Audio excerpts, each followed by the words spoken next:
Assalomu alaykum sevimlining sevimlilari. Assalomu alaykum barcha hamyurtlar, O'zbekiston ahli. Erta tong barchaga muborak bo'lsin. Assalomu alaykum. Ko'zlar bilan ko'rib, yuraklar bilan his qilib turgan bizni haqiqatan ham sevimli muxlislarimiz. Bugun sizlar bilan diydorlashib turganimizdan juda ham xursandmiz. Assalomu alaykum. Ayni shu daqiqalarda jonli efirda bizni tomosha qilayotgan yaxshilar, sevimlilar, qadrdonlar, sadoqatli muxlislarimiz. Har bir yangi kun ne'mat hisoblanadi. Seshanba esa harakatda va izlanishda bardavomlik kuni. Shunday ekan, kecha boshlagan xayrli ishlaringizni, ezguliklaringizni bugun davom ettirish uchun juda ham yaxshi imkoniyat bor. Mana shu imkoniyatdan unumli foydalanaman deb kunni mana shunday ezgu niyatda qarshi olganlarga kun barakali bo'lsin. Hurmatli hamkasblarim, har bir ko'rsatuvda, har bir kunda albatta bitta mavzu tanlab olamiz har doim. Bugungi mavzuni hayotiy voqealardan olib qarasak. Chunki Konfutsiy aytganidek, bu dunyo tasodiflar olami emas, balki sabablar olami. Nimadir sabab bo'ladi. Hayotimizda qandaydir bir voqea bo'lganki, qandaydir bir voqea sodir bo'lganki, shu hayotimiz o'zgarishiga yoki o'zimiz o'zgarishimizga sabab bo'lgan bo'lishi mumkin. Xuddi shunday savollar bilan keladigan mehmonlarimizga ham bir murojaat qilsak. Albatta, yaxshi fikr. Har doimgidek fikrlaringizga qo'shilamiz. Ustozim, umringiz uzoq bo'lsin. Shunday ekan, kun mavzusini qanday nomlaymiz? Hayotiy voqealar. Hayotiy voqealar. Hayotiy voqealar va mana shu qanday voqealar bo'lgani, qanday bu holatdan chiqib ketgan, to'g'rimi? Va qanday xulosa qilgan bundan. Xulosa juda muhim narsa-ku albatta. Va qanday qabul qilgan. Qanday qabul qilgan. Chunki bir xil narsalar bo'lishi mumkin. Shu yomon bo'ldi-da deyish mumkin. O'zi aslida u yaxshi bo'lgan bo'ladi. Yoki yaxshi bo'ldi degan narsalar unchalik yaxshi bo'lmagan bo'lishi ham mumkin. Lekin qat'iy nazar hayotiy voqealar har bir insonning hayotida ro'y berar ekan. Albatta hayotimizda har bir ro'para bo'ladigan inson bizga albatta yuqorida siz aytgandek, ustozdek nimanidir o'rgatib ketadi. Lekin Nargizaxon, men juda ham sizni hurmat qilaman bir tarafdanki, aynan misol uchun o'zingizdan bir kun oldin san'at sohasida qadam qo'ygan inson bo'lsa-da, hurmat yuzasidan ustoz deb murojaat qilishingiz bu albatta tarbiyadan dalolat. Hayotiy voqealar, men o'ylaymanki, Mo'minjon Sadriddinovda ham hayotiy voqealar ko'p bo'lgan bo'lsa kerak deb o'ylayman. Mo'minjon, assalomu alaykum. Va alaykum assalom. Yuzlariga tabassum yugurdi, bu bejiz emas. Qandaydir hayotiy voqealar bo'lganki, bugun mana shu sevimli kun sahnasida mezbon san'atkor sifatida har kuni kunga kun, fayzga fayz qo'shib boryapsiz-da. Rahmat. Hayotiy voqealarning ichidamiz. Shuning ichida qaynayapmiz, yashayapmiz ayni damda. Salomat bo'ling. Sog' bo'linglar. Xo'sh, bugun qanday voqea ro'y beradi? Ya'ni sizdan qanday qo'shiqni kuylaymiz, tinglaymiz? Bugun xudo xolasa ustozlarimiz ijodidan yana bir ajoyib tarona va o'zimizni ukalarimiz bilan, shogirdlarimiz bilan yana bir chiroyli milliy mumtoz taronalarimizni e'tiborchilarga, tomoshabinlarga havola qilamiz. Darvoqe, bizdan uzoqlashmang, chunki Mo'minjon Sadriddinov o'zlarini ajoyib bir shogirdlarini taklif qilganlar bugun. Bugun undan tashqari yana boshqa syurpriz mehmonlarimiz ham bor. Siz bilgan san'atimizni eng taniqli namoyandalaridan birlari tashrif buyurishadi bugun. Unda Mo'minjon, boshlaymiz. Marhamat. Ketdik. Marhamat.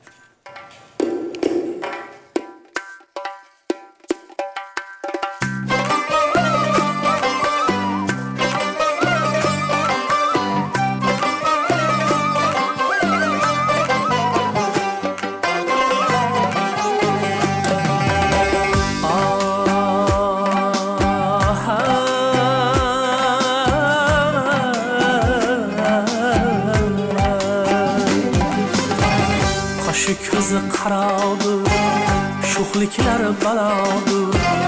Qoshi ko'zi qaradi, sho'xliklar balodi. Mehrim oshib boradi, sevib qolmasammidi, yomon yonmasammidi.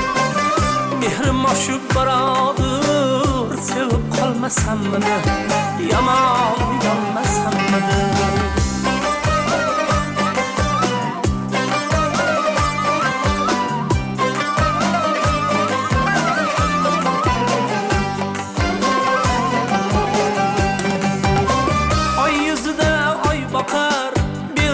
Sharshara oqar, oy yuzida oy boqar, belda sharshara oqar, vujudimga o't yoqar, sevib qolmasammidi, yomon yonmasammidi. Vujudimga o't yoqar, sevib qolmasammidi, yomon yonmasammidi. Qoshi ko'zi qaraldi, sho'xliklari balodir. Mehrim ortib boradir, sevib qolmasammidi, yomon yonmasammidi.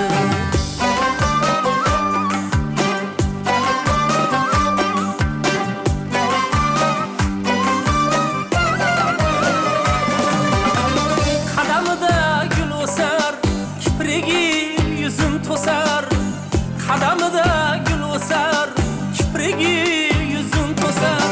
Yurak qurg'ur dardi sar, sevib qolmasammidi, yomon yonmasammidi. Yurak qurg'ur dardi sar, sevib qolmasammidi, yomon yonmasammidi. Qoshi ko'zi qaraldi, sho'xliklari balodir. Mehrim ortib boradir, sevib qolmasammidi, yomon yonmasammidi.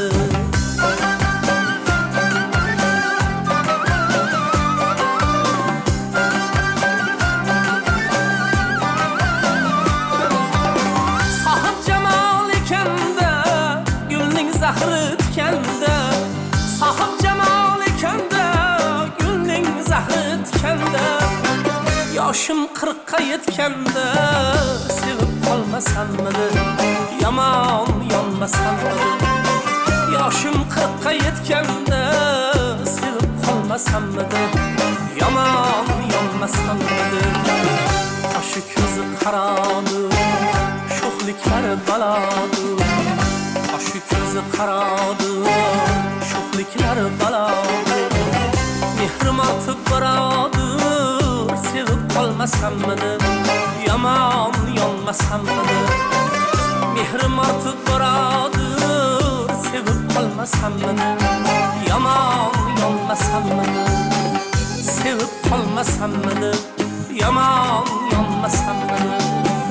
Sevib qolmasammidi, yomon yonmasammidi. Rahmat. Maftunaxon, salomat bo'ling, ko'z tegmasin mana shu go'zalliklariga, O'zgacha go'zal. iste'dodlariga, san'atlariga. Samandar aka lolo hayron maftun bo'lib qoldilar. Men to'g'risi hozir gapiring aka. birinchidan qo'shiqdan rohat qildim. Dilbar qo'shiq go'zal ijro etildi.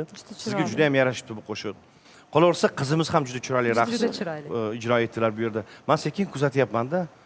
Nargizaxonni kuzatyapman. Baribir qandaydir bir raqs maktabidan ozgina bo'lsa-da xabari bor inson.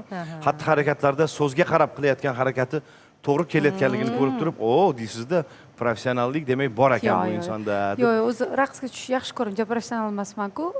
Turolmayman joyimda. Lekin raqs maktabiga borganmisiz yoki bormaganmisiz? Yo'q, kurjulaga borganman. Ha, bu to'garaklarga borgansiz-da. borganman. Juda ham yaxshi. Joy Va sog' biz studiyamizda yuqorida aytganimizdek Mo'minjon mehmon taklif qilganmiz va mana shu mehmonimizni biz studiyamizga taklif etsak. Bugun Sevimli kun dasturida ajoyib mehmon. Uzoq kutilgan mehmon. Uzoq kutilgan mehmon. Sog'inib kutilgan mehmon. Albatta. Barchamiz bolalik, shaxsan meni bolalik chog'larimni eslatadi-da, ular ijro etgan taronalari, qo'shiqlari.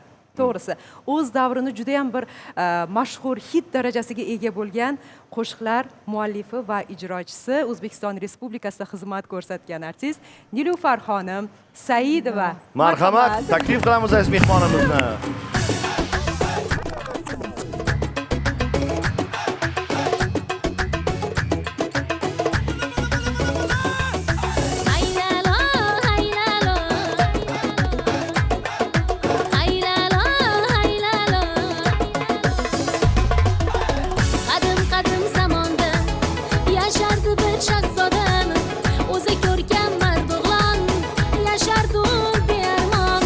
Qarashlari o't olov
Ana!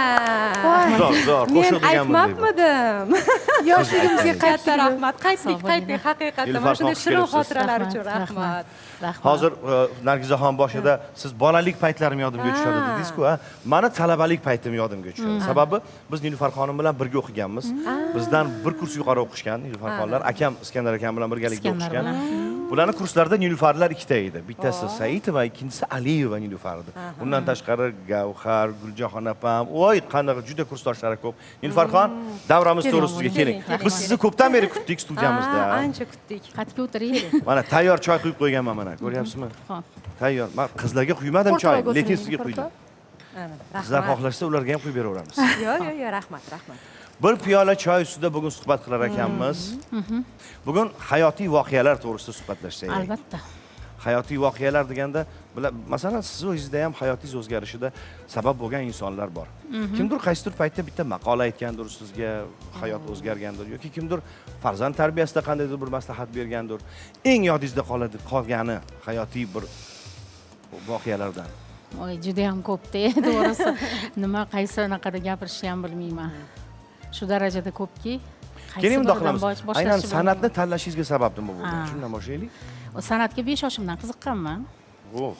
5 yoshimdan qo'shiq aytganman. O'sha ustoz san'atkorlari hamma qo'shiqlarini shu televizorda kim chiqsa yotlab olardim. Qo'shiqlarini. Esimdan chiqqan joylariga to'qib yuborardim. Shu maktabda ham hamma tadbirlarda faol bo'lganman. O'sha 1-sinfdan boshlab xor jamoasiga borganman. O'zim borib yozilganman. Rus tilini bilmasdim, Daniyatda bilardim. Kisilyov degan kishi, rus kishi xor jamoasini boshqarardi. Shunda borib rosa savollar bergan, faqat Daniyat deb turganman, shu bitta joyiga to'g'ri javob bergan bo'lsam kerak, xorga olinganman-da. Qaysidir joyga dadi borgan bo'lsam kerak. To'g'ri tushgan, ha? To'g'ri tushib qolgan o'sha joyi. Shu keyin maktablarda hamma tadbirlarda qatnashib, faol bo'lganman juda ham. Faqat badiiy qismi uchun olishardi meni.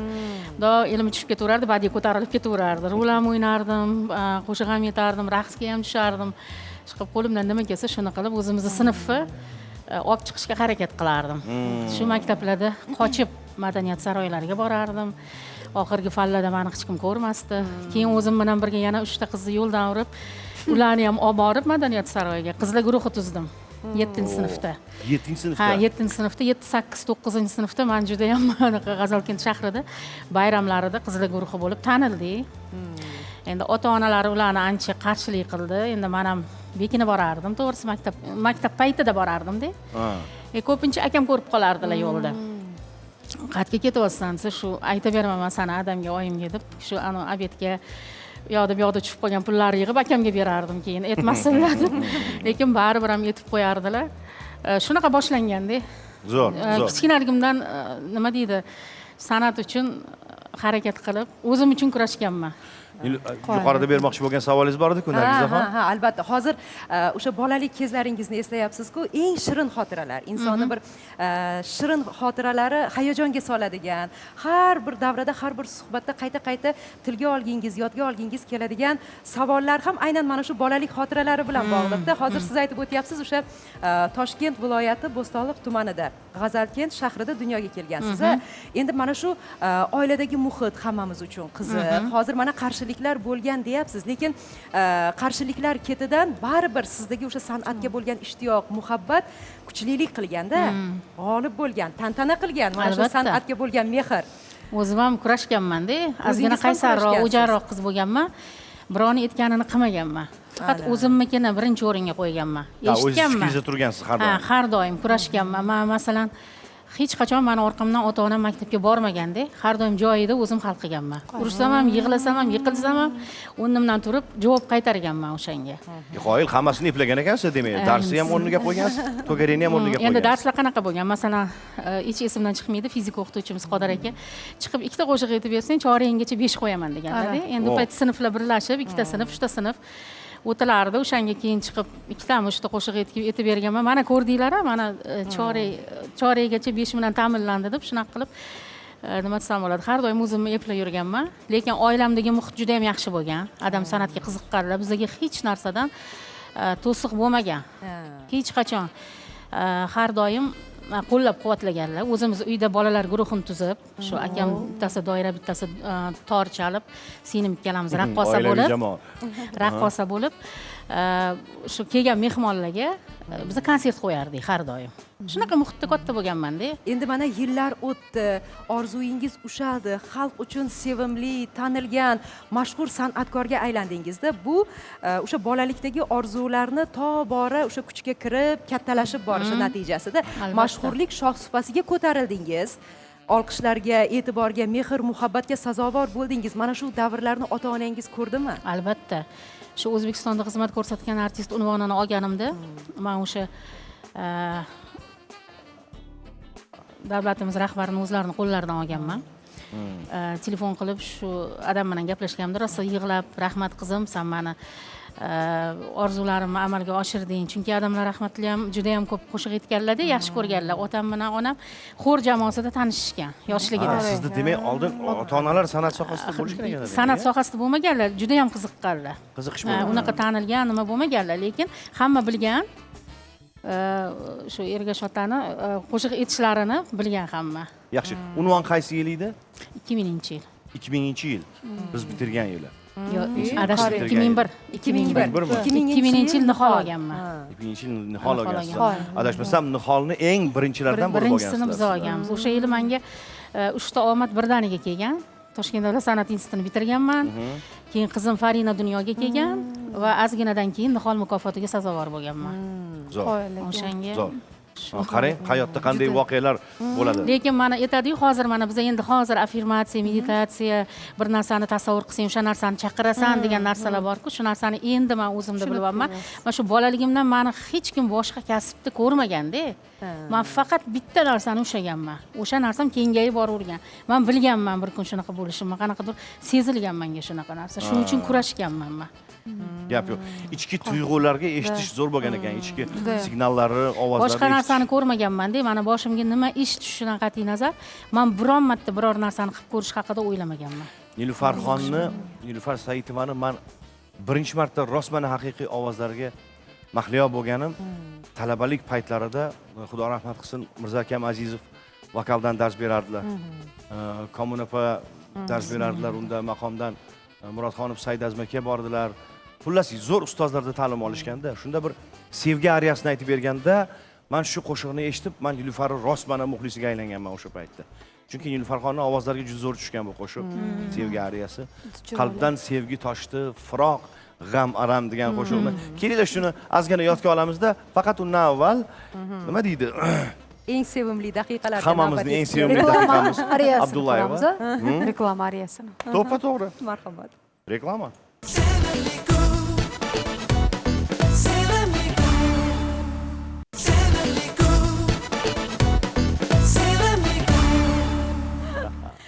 Qadrli teletomoshabinlar, jonli efirda ko'rsatuvimiz davom etadi va sanaga e'tibor qaratamiz. Bugun 10-iyun sanasi va bu sanada taqvimga e'tibor beradigan bo'lsak, Butunjahon muzqaymoq kuni keng nishonlanadi. Siz muzqaymoqni yaxshi ko'rasiz? Ha? Deb o'ylaysiz? Ha. Yaxshi Aslida ko'rasiz? qanday? Yo'qmi? Bugun majburan Muzqaymoq yeysiz. shirinlikdan sal Majburan yeysiz, yoqsa yoqmasa Tamom, siz uchun opajonim. yeyman. Bugungi Yo'q, sana yaxshi ko'raman, munosabati bilan qachonki vanilini sal kamroq bo'lsa, Kam. qadimgi muzqaymoqlardan sal mana o'ta mazasi- qadimgi, miloddan avvalgi 5-6 Tushundim. asrlarga tegishli muzqaymoq. bila-bila ishingizni qiling degan joylardan mayli. Mehmon qilamiz studiyadagilarni, hamkasblarni bugungi sana munosabati bilan. Do'stlar, studiyada muzqaymoq deganday. Rahmat, keling. Bilasizmi, O'zbekiston xalq hofizlari, O'zbekiston xalq artistlari, katta ustoz san'atkorlardan jumladan misol keltirmoqchimanki, eshitganmiz Kamoliddin Rahimov, O'zbekiston xalq artisti ustoz. Shu inson muzqaymoqning mazasi qanday ekanligini bilmay o'tgan ekanlar. Nimaga desa, shu darajada ovozlariga ehtiyotkor bo'lishgan ekan. Muzday narsada baribir. Muzday narsa agar ovozi bir marta olib qo'yadigan bo'lsa, u har doim yil 12 oy xalqning elini xizmat qiladigan inson uchun bu juda xavfli ehtiyot bo'lish kerak ekanda. Lekin biz sizni qo'llaringizdan muzqaymoq yevaveramiz. Rahmat katta. Lekin Qaytarish shunga yo'q. qaramasdan Nilufar opa sizni ham xabaringiz bo'lsa kerak, muzqaymoqni organizm uchun foydali jihatlari ham bor. Masalan, Buni mutaxassislar allaqachon aniqlashgan, tasdiqlashgan va tavsiya ham qilishadi. Vaqti bilan muzqaymoq iste'mol qilib turish kerak, chunki bu sutli mahsulotlar sirasiga kiradi. Tarkibida sut mahsuloti bo'lgandan keyin unda kalsiy va fosfor miqdori juda ham yuqori. Bu nafaqat suyaklarni mustahkamligi uchun, balki kayfiyatni yaxshilashga ham xizmat qiladi. Organizmda o'sha serotonin moddasi, ya'ni baxt gormonini ishlab chiqarilishini yanada rag'batlantirishga xizmat qiladi ushbu mahsulot. Shu uchun me'yorida albatta, chunki kaloriyasi juda ham yuqori, ortiqcha vazndan aziyat chekayotganlarga yoki umuman vazn muammosini oldini olishga qaratamiz-ku e'tiborimizni, chunki shunday soha xodimlari borki, o'sha bir xil vaznni ushlab turishimiz kerak. Mana shunday mahalda haftada 1-2 marotaba muzqaymoq iste'mol qilsak Demak, bugun yetadi. bizni baxt garmoniyamiz ishlab Chiqariladi albatta. bir mehr bilan Yeb ko'rdingizmi hozir? yedim. Mana sezilyapti, qarang. Men ham eshitganman. Mani baxt Kayfiyatni garmoniyam ko'tarish hamma uchun yeyman deyman faqat. siz ham kayfiyat uchun yeysiz, muzqaymoq. Bir juda anaqa emasman. Juda ham to'g'ri yo'ldasiz. Nilufar Judayam opa. Nilfarxon, sizni qo'shiqlaringizda ko'p e'tibor beramiz. Misol uchun, men aksariyat yuqori pardalari, juda yuqori pardalari bor-da. Aytgan paytda juda ham yuqori pardalari bor. Men o'ylaymanki, masalan, aytaylik, masalan, turnalar degan qo'shig'ini o'zida ham oxirida haligi mug'on qiladigan joylari bor-da, deb wow deganmanda, Nilufarning ovozi qayerda tugar ekan, notani qayerda tugar ekan. Chunki hech cheki ko'rinmaydi, oxiri ko'rinmaydi-da. Men o'ylaymanki, o'sha yuqori pardalarni olishda ham sal muzqaymoq ta'sir qilsa kerak deb o'ylayman. Oldin umuman e'tibor bermasdim-da. Sovuq suv ham ichib ketaverardim, bodom ham, semichka ham chaqib ketaverardim. Shu oxirgi 3-4 yilda yomon bo'lyapti-da baribir ham. Ekologiya masalasi bilan nimagadir shahar ham anaqa ozgina nima qilib ketdi-yu, ovozimga juda ta'sir qilyapti. Bittaman emas, hammaga deb o'ylayman, lekin bizga ayniqsa. O'shanga hozir juda ehtiyotkor bo'lib qolganman. Endi inson tabiati bilan bog'liq bo'lgandan keyin tabiat degan so'z chiqdi mana. Ha, qarang. Tabiat. Juda ham dolzarb mavzu. Dolzarb mavzu. Qolaversa Nilufarxonning tabiat degan qo'shiqlari ham bor adashmasam. Asrang ona tabiatni deb aytilgan mavzu global mavzuga qo'l urilgan edi o'z vaqtida va bugungi kunda ham negadir mana shu san'atkorlar, xonandalarning repertuarlarida kamroq murojaat qilinyapti mana shunday global mavzularga. Bu haqdagi fikr mulohazalaringizni sal keyinroq tinglaymiz. Hozir qo'shiqni tinglasak. Tabiat haqidagi qo'shiqlar O'zbekiston Respublikasida xizmat ko'rsatgan artist Nilfarxonim Saidova Sevimli kun sahnasida. Marhamat.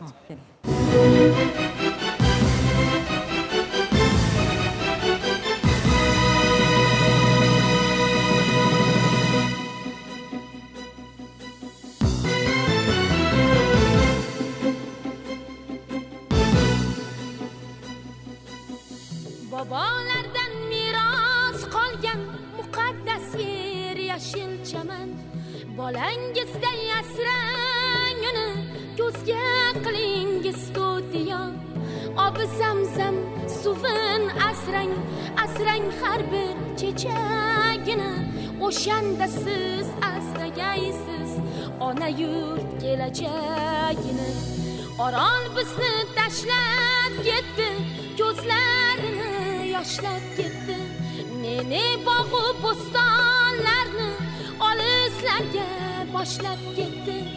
Asrang sir amudaryoni, Samarqandu Buxoroni, o'shanda siz asragaysiz bolangizga bu dunyoni. Asrang ona tabiatni,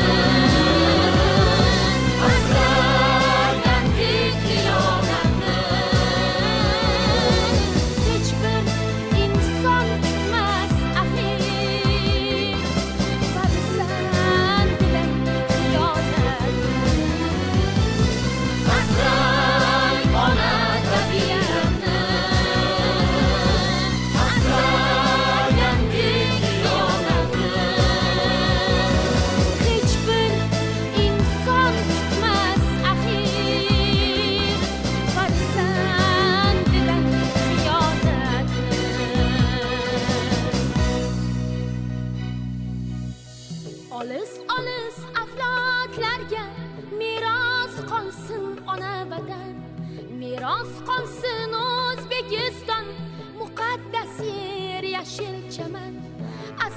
oydin buloqlarin asraganday elingizni o'shanda siz asragaysiz g'uborlardan dilingizni tabiatdir volidamiz uning kafti qo'lidamiz biz insonmiz bizlar mudom yaxshilikning yo'lidamiz bu chechaklar bu daraxtlar begonamas dilbandimiz biz barchamiz onai zor tabiatning farzandimiz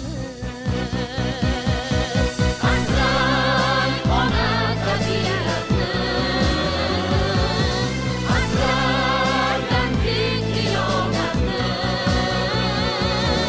hech bir inson kutmas axir farzandidan xiyonatni asrang ona tabiatni asragan diyonatni hech bir ona kutmas axir farzandidan xiyonatni asrang ona tabiatni asragan diyonatni asrang ona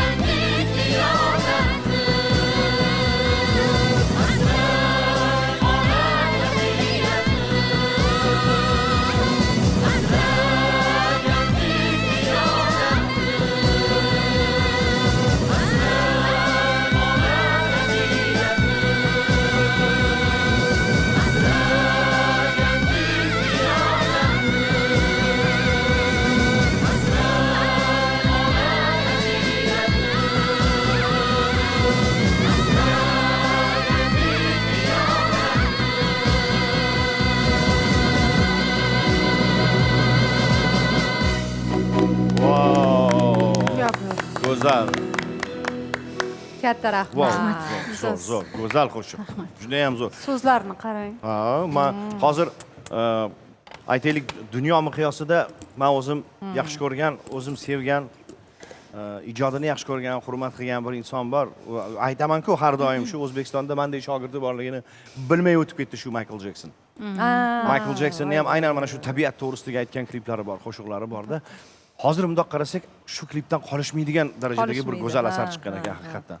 Bu qarang, ancha yosh bo'lgansiz bunda. Bu shu 2000-yillar boshidagi 2001 2001-yil. 24 yil bo'ldi demak, a? 24 yil bo'ldi. Qizimdan 24 kichkina deb, bir yosh katta, qizimdan bir yosh kichkina. Katta qizingiz 25 yoshmi? Farzandlarimga qarab orientir olamanda. Esimdan chiqib qoladi bir xil narsalar. Endi ancha yil bo'lgan. Eng kattangiz qiz, a? Eng kattam 25 ga to'ladi. Wow. Keyin 22 yosh, keyin 15 yosh o'g'lim bor. Zo'r. Ikkita qiz, bitta o'g'lingiz bor demak. Yaxshi. Xo'sh, ular ham bir san'atga qiziqib yo bir shu yo'ldan ketish Farzandlarim xohishlari bormi? san'atni tanlamadi. Ikkita qizim, birinchisi fashion dizayn sohasidan ketdi. Hozir Istanbulda o'qiydi. Ikkinchi qizim stomatolog. O'g'lim 9-sinfni bitirdi. Endi hozircha futbolga qiziqyapti. Endi men aytaman, baribir futbol hobbi bo'lib qolsin senga, sen bir ekonomikami, finansmi qanaqadir yo'lni tanlagin desam, baribir hozircha futbolda. Qani hozircha gol urib turursin-chi? Keyinchalik o'zini sohasida ham gollar ursa kerak. To'g'ri Savol bermoqchi edim. Ayrim paytlarda ota-onalar shu farzandini majburiy o'zi yaxshi ko'rgan kasbga beradi-ku, biz o'zimiz yaxshi ko'rgan farzandlarimizni yaxshi ko'rganiga e'tibor bermaymiz. Mana shu katta xato deb o'ylayman. Albatta. San'atdan qiynalsa-yu san'atkor bo'lmasin, kerak emas, lekin balkim san'atni chiroyli olib ketar. Misol uchun. Bo'lmasa, duradgormi, ustami, nima soha egasi bo'lsa ham yaxshi ko'rgan kasbiga berish kerak, to'g'rimi? Siz bunga qanaqa qaraysiz? Shu savolga men juda ham yaxshi qarayman-da. Farzandlar qo'llash kerak-da baribir. Chunki meni ikkita qizim ham zo'r qo'shiq aytadi.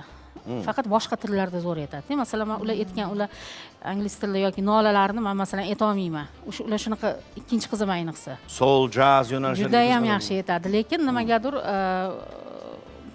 nima emasda, bilasizmi, bitta qiziqish o'zi kamlik qiladi-da. U o'zi ichidan otilib chiqish kerak. Masalan, menga o'xshab qaysar, o'jar bo'lish kerak. Men shuni qilaman deyish kerak, menga qarash kerak emas-da. man qizlarimda talantni ko'raman, lekin shu yonib turgan narsani ko'rmayman-da.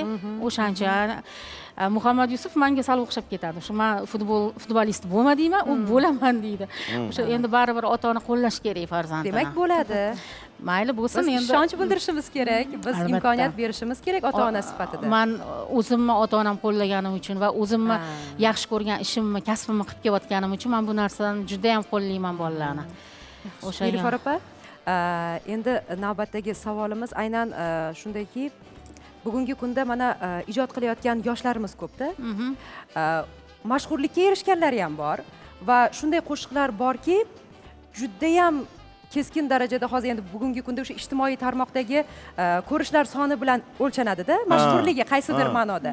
Ko'rishlar soni falon million bo'libdi, mana bu darajaga yetibdi, butun dunyo bo'yicha mana bunday o'rinlarni olibdi degan. Lekin shunaqangi mashhurlikki o'sha qisqa davr bilan, muddat bilan bog'liq. Siz yaratgan asarlar, ijro etgan qo'shiqlar umrboqiy asarlar sirasiga kiradi. Turnalar, qarashlar, haylalo. Endi buni uzundan uzoq davom ettirishimiz mumkin.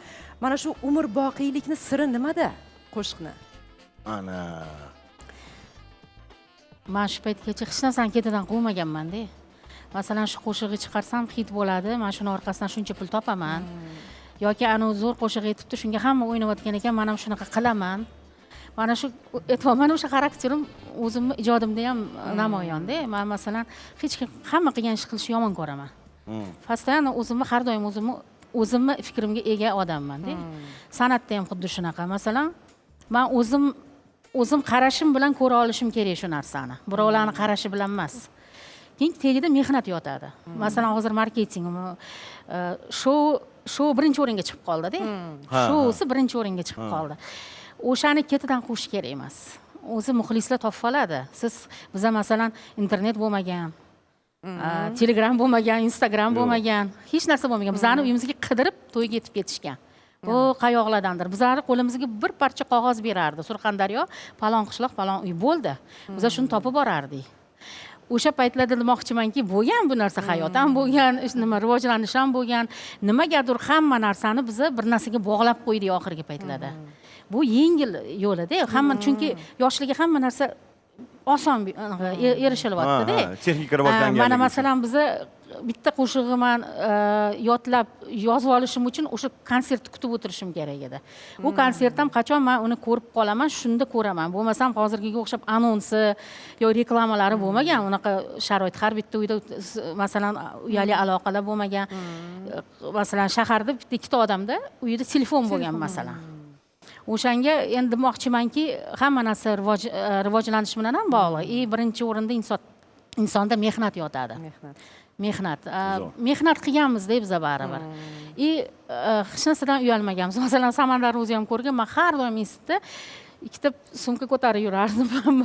Faqat qo'shiq daftar, boshqa men hech narsaga e'tibor bermaganman. Faqat konsentratsiyamni san'atga qaratganman. Fokus, diqqat faqat san'at yo'nalishi. Hozir ham faqat meni farzandlarim hamma narsa joy-joyiga qo'yib qo'yaman, lekin baribir meni ruhiyatim, ichki dunyoyim o'zimni yo'limda. Shuning uchun bo'lsa kerak-da, biz misol uchun institutni oliygohni bitirgandan keyin astoydil estradada ishlashni, ijod qilishni boshladik. Lekin Nilufar talabalik paytida yo mashhur bo'lishni boshlagan.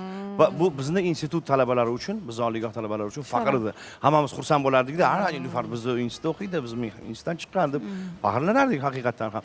Lekin ijodda adabiyotning o'rni qay darajada deb o'ylaysiz? Adabiyotning o'rni katta. Mana o'zingiz bilasiz, sahna nutqi, g'azal tahlillari bo'lganda baribir.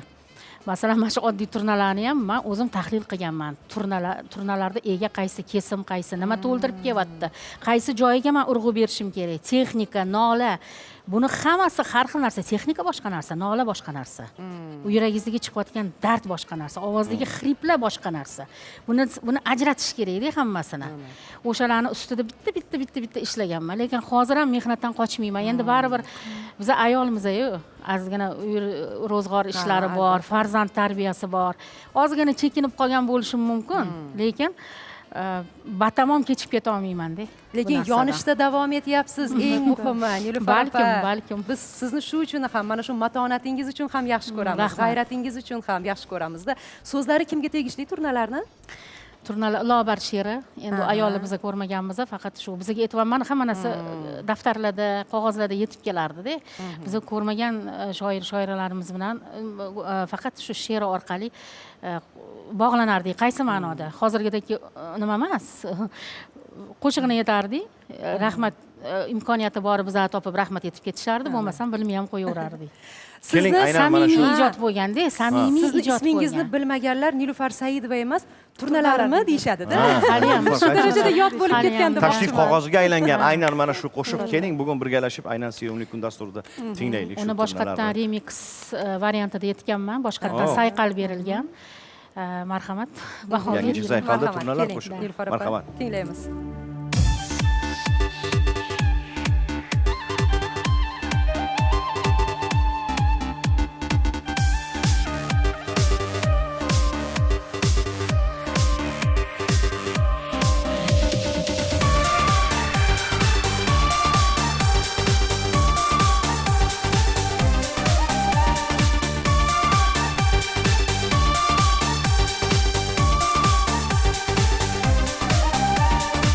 Jonim qiynadingiz hijronlarda yoqib, alamlar qilmoqdalar hali ham taqib.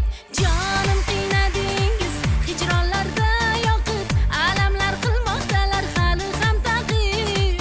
Qachon malham topar yurak dog'larim, qachon malham topar yurak dog'larim. Meni olib ketinglar,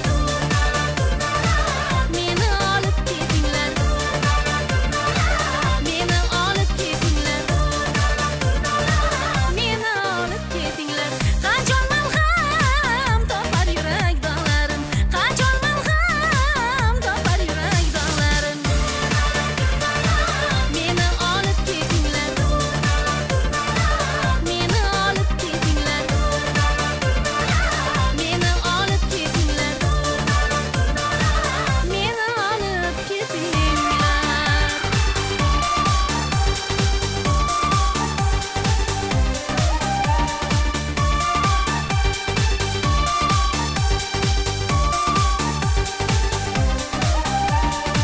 Ko'zimga ilindi marmardek yoshlar, bu tushkun o'ylarim qaylarga boshlar. Ko'zimga ilindi marmardek yoshlar, bu tushkun o'ylarim qaylarga boshlar. Qachon malham topar yurak dog'larim, qachon malham topar yurak dog'larim. Meni olib ketinglar, meni olib ketinglar. Meni olib ketinglar, meni olib ketinglar. Qachon malham topar yurak dog'larim, qachon malham topar yurak dog'larim. Meni olib ketinglar, meni olib ketinglar. Meni olib ketinglar, meni olib ketinglar. Meni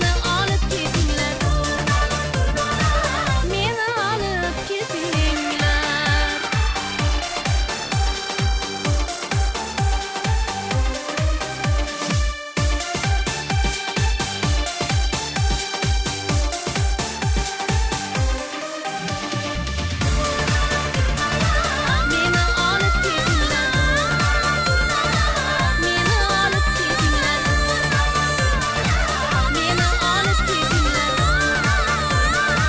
meni olib ketinglar. Meni olib ketinglar, meni olib ketinglar. Meni olib ketinglar, meni olib ketinglar. Meni olib ketinglar.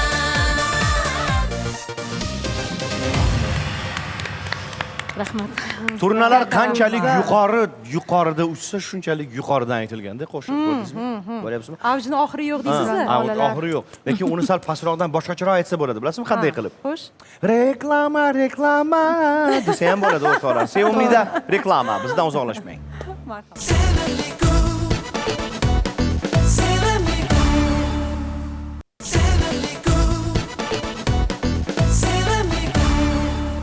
Azizlar, studiyamizda Yoshlar ovozi tanlovi g'oliblari Ma'ruf Xudoyorov, Durdona Narzullayeva va Elyor Tolibjonovlar bugun studiyamizda do'stlar. Bular g'oliblar. Birlari birinchi o'rin, birlari ikkinchi o'rin, birlari uchinchi o'rin. Kim birinchi o'rin deb hayron bo'lishingiz mumkin. Birinchi o'rin egasi albatta bu Ma'rufjon. Ikkinchi o'rin egasi esa Durdonaxon. Uchinchi o'rinda esa mana Elyorjon. Bu Mo'minjon Sadriddinov shogirdlari. Mo'minjon shogird tarbiyalashda yoki shunaqangi bir tanlovlarga tayyorlab borishda qiyinchiliklar kechdimi? Ozgina siz to'g'risida fikr bersangiz. Avvalo assalomu alaykum azizlar. Biz Yunus Rajabiy nomidagi Milliy musiqa san'ati institutida hozirgi kunda shu ukalarimizga, singillarimizga milliy mumtoz musiqamizni baholi qudrat o'rgatib kelyapmiz. Men qatori u yerda juda ham ko'p ustozlar bor. Juda ham ko'p xalq artistlari, juda ham ko'p xizmat ko'rsatgan artistlar bor. Bu yigit Jizzaxdan Ma'rufjon mana hozir 2-kursda tahsil olyapti. Ota-onasiga rahmat, yaxshi tarbiya bergan, yaxshi tarbiya ko'rgan ustozlariga rahmat. Qolaversa mana Elyorjon Durdonaxon bizni ustozimiz, qadrli opamiz, qolaversa yurtimizga juda ham taniqli bo'lgan inson Nodiraxon Pirmatova. O'zbekistonda xizmat ko'rsatgan artist Nodiraxon Pirmatova sinflarda tahsil oladi. Nodira opamga ham alohida rahmat aytmoqchiman. Bugun mana shu ukalarimiz bilan xalqimizni xursand qilish uchun bir chiroyli suhbat, bir chiroyli qo'shiq nima deydi, taqdim qilish uchun keldik, xudo xolasa. Bu yoshlar g'oliblari ovozi qanday ekan deb hozir hayron bo'lib o'tirgan aziz tomoshabinlarimiz uchun Sevimli kun studiyasida jonli ijroda bitta qo'shiqni jo'r ovozda bir chiroyli ijro etib bersanglar. Xo'p. Mo'minjon bo'ladimi? Marhamat.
Qanday malaklarim ayting, rohat qildingizmi yo'qmi? Mazza qildik. Maza baribir o'zimizni mumtoz qo'shiqlarimizga yetadigan qo'shiqlar yo'qda. Albatta. Ustozlariga rahmat. Mana shunday chiroyli tarbiya bergan. Mo'minjon aka, sizga alohida rahmat.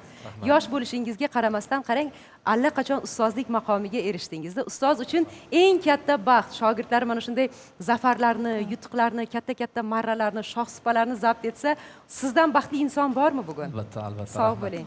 Rahmat. Qolaversa yurtimiz tomonidan aynan shunaqangi iste'dodli yoshlarimizni shu birinchi, ikkinchi, uchinchi o'rin egalarini ham chiroyli rag'batlantirish ham bor albatta. Nafaqat o'rinni e'lon qilishdan tashqari chiroyli rag'bat ham bor, to'g'rimi? Shundaymi axir?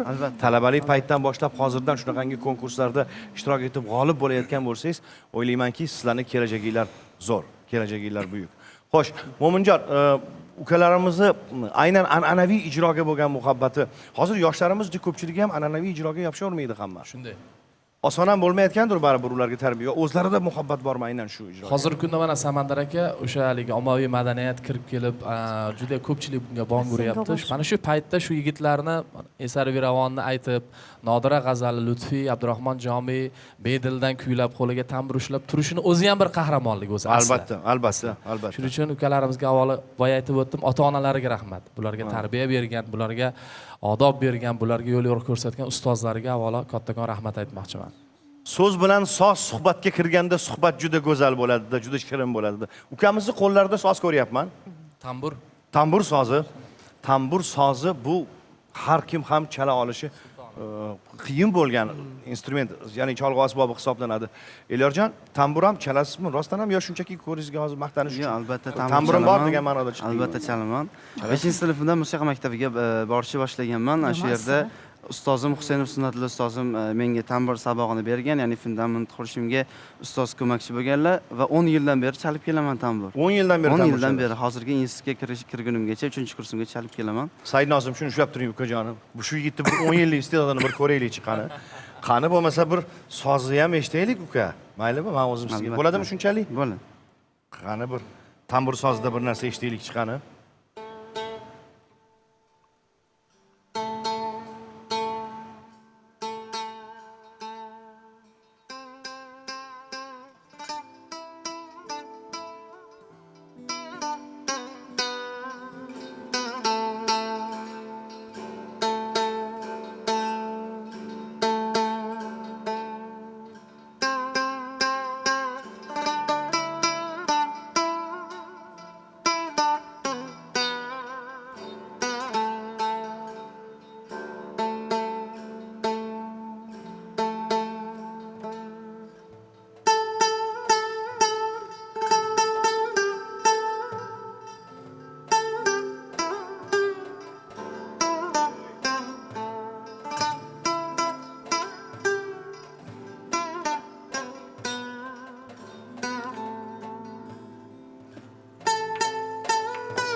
Go'zal.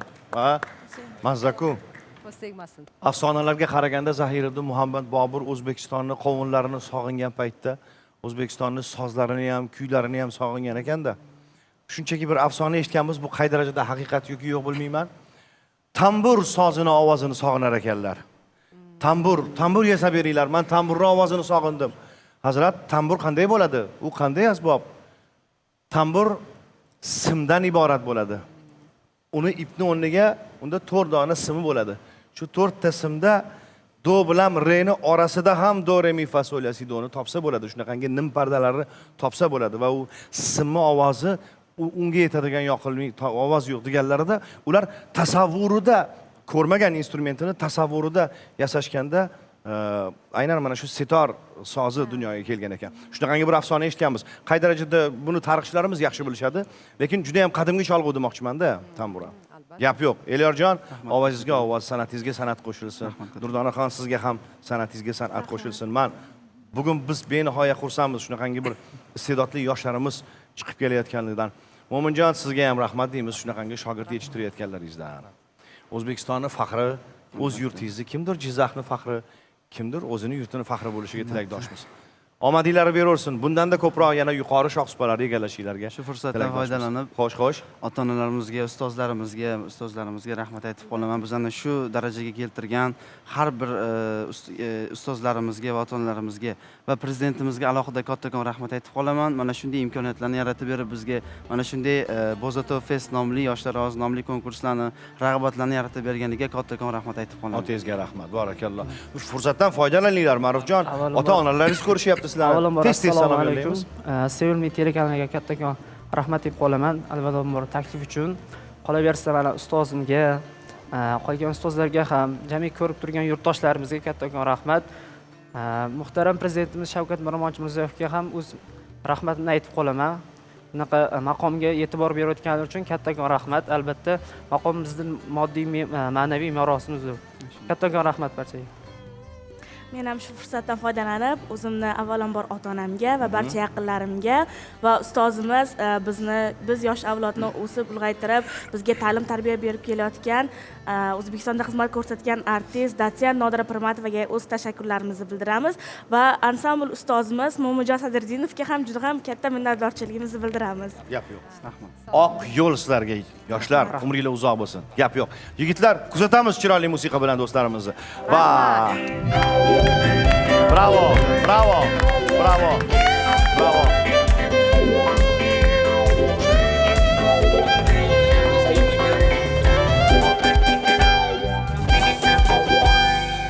Qanchalik go'zal, Samandar aka.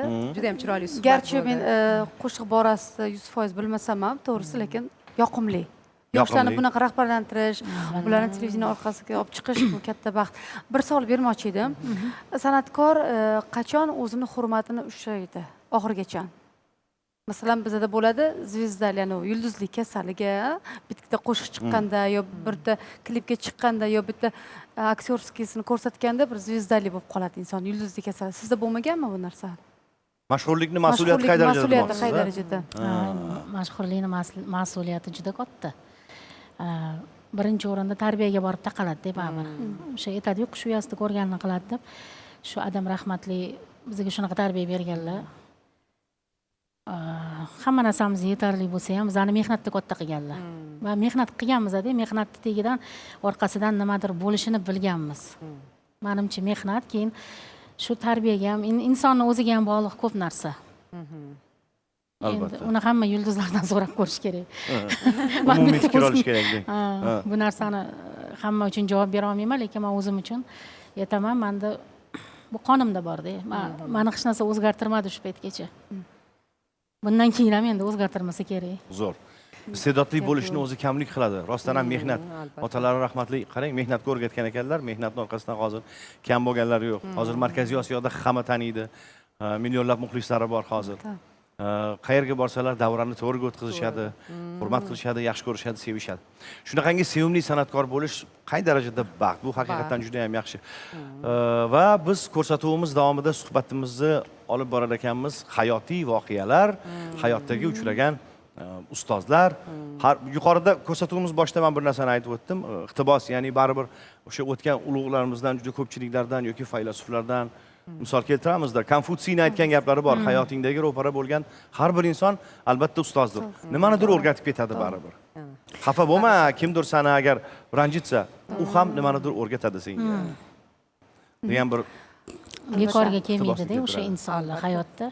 Bir narsa demoqchi edim, maylimi? Shu fursatdan foydalanib, ko'rsatuvimiz tugamasidan oldin bugun aynan hammamiz qalbimizdan joy olgan sevimli san'atkorimiz Malika Egamberdiyevani shukrona kunlari va 3-farzandli bo'ldilar. Shuning uchun chin ko'ngildan Malika xonimi Egamberdiyeva, tabriklaymiz. Sohibasi, xushovoz xonanda. samimiyati cheksiz, go'zalligi beqiyos. Malika xonim, sizni chin yurakdan tabriklaymiz. Sevimli telekanali ijodkorlari nomidan tabrigimizni qabul qilasiz. Umringiz bundan-da ziyoda bo'lsin. Farzandlar qurshovida kuyov to'ramiz bilan qo'sha qarib, baxtli, saodatli hayot kechiring. Va albatta, kelajakda katta davlat unvonlarini olganingizda sizni tabriklash, muborakbod etish hammamizga nasib etsin. Tabriklaymiz. Malikaxon, tabriklaymiz albatta. Bizni agar efir orqali ko'rishayotgan bo'lsa, Baxtiyor akam, Feruza opam, ota-onalari ya'ni bolalik paytlaridan Malika bilan Aliorbekni o'zi ikkita farzand. Ikkalalari ham san'atni yaxshi ko'rishadi, ikkalasi ham rostdan siz aytgandek, haligi o'zini fikrida turadigan va san'ati haqiqatdan juda ham bir go'zal ovozlari bor. Tarbiyaga borib taqaladi deb zo'r gap gapirdilarda, tarbiyali insonni ashulasi ham ta'sirli bo'ladi menimcha. O'sha Malikada ko'rganman-da o'sha tarbiyani. Juda ko'p joylarda ko'rganimda baribir ajralib turadi-da, qiz shuning uchun men ham tabriklayman. Yaxshi ko'raman, ijodini ham, o'zini ham. Birinchi o'rinda inson sifatida yaxshi ko'raman. Tabriklayman, umr bilan, rizq bilan bergan bo'lsin Malikaxon. Farzandingizni qadami qutlug' kelib, har bitta farzandingiz orqasidan katta unvonlarga erishavering. Tabriklaymiz. Malikam, Malikam. Yetar shuncha nozli istam. Pokiza sevgimni jonim. Chaling, mana chaling. Yuragingda joylasan kam, ey Malikam. Qirmiz yuzing. Hozir biz qo'shiq aytadigan bo'lsak, sozandalarimiz tayyor. Bular professional yigitlar. Butunboshli konsert qo'yishimiz mumkin ular bilan birgalikda. Yigitlar rahmat, lekin shunchalik Saidnozim, rahmat. Biz ko'rsatuvimiz yakuniga yetib borar ekan. Sevimli kun dasturi har doim to'g'ridan-to'g'ri efirda, jonli efirda bo'ladi bu. Va jonli efirda ham baribir o'ziga yarasha mas'uliyati bor. Albatta. O'ziga yarasha hayajoni bor. Har bir kelgan mehmon erta tongdan shunchalik sevimli kun dasturida chiqib, muxlislarni xursand qilaman, ular bilan suhbatlashaman. Siz bilan biz bergan kayfiyat bilan kun davomida yaxshi kayfiyatda yurishadi Nilufar. Albatta.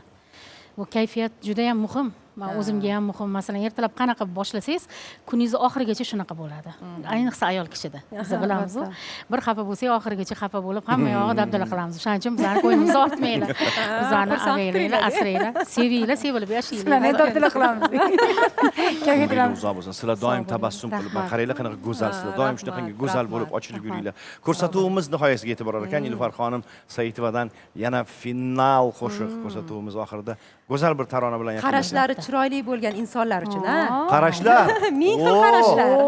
Qarashlarni ham yangi talqinda qilganmiz. O'zi 2015-yilda CDR chiqarganman, oq olma, qizil olma degan. 20 ta qo'shiqdan iborat 10 tasi mana shu eski taronalar hammasi qaytadan sayqal bo'lgan. Yoshlarimiz uchun, yana ularga yetkazish uchun, shu asarlar yanada yashashi uchun harakat qilganmiz. Rahmat. To'g'ri yo'l qilibsiz. Juda ham to'g'ri yo'l. Bu qo'shiqni umr boqiyligini ta'minlaydi. Bundan 50 yil, 100 yil o'tib ham biz mana shu qo'shiqlarni kuylashda davom etamiz. Men ham shu fursatdan foydalanib aytaman. Samandar, birinchidan sizni yaxshi ko'raman. Institut paytidan juda ham hurmatim baland, akalar Iskandar bilan o'qiganmiz. Mana shu ikkita singlimni juda ham yaxshi ko'raman. Nargiza rosa telefon qilib oxiri mana bugun ekan, keladigan kunimiz. Yana bitta Nargizani ko'rib juda xursand bo'ldim. Juda ham a'lo qizlar bilan. Sizlarga ham kattakon rahmat. Mana shu sevimli jamoasiga katta rahmat. Bizani shunchalik hurmat qilib taklif qilishgani uchun sog' bo'linglar. Siz xizmatingiz umringiz uzoq bo'lsin. Rahmat. Boshladik.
Omon bo'ling, ko'rishguncha.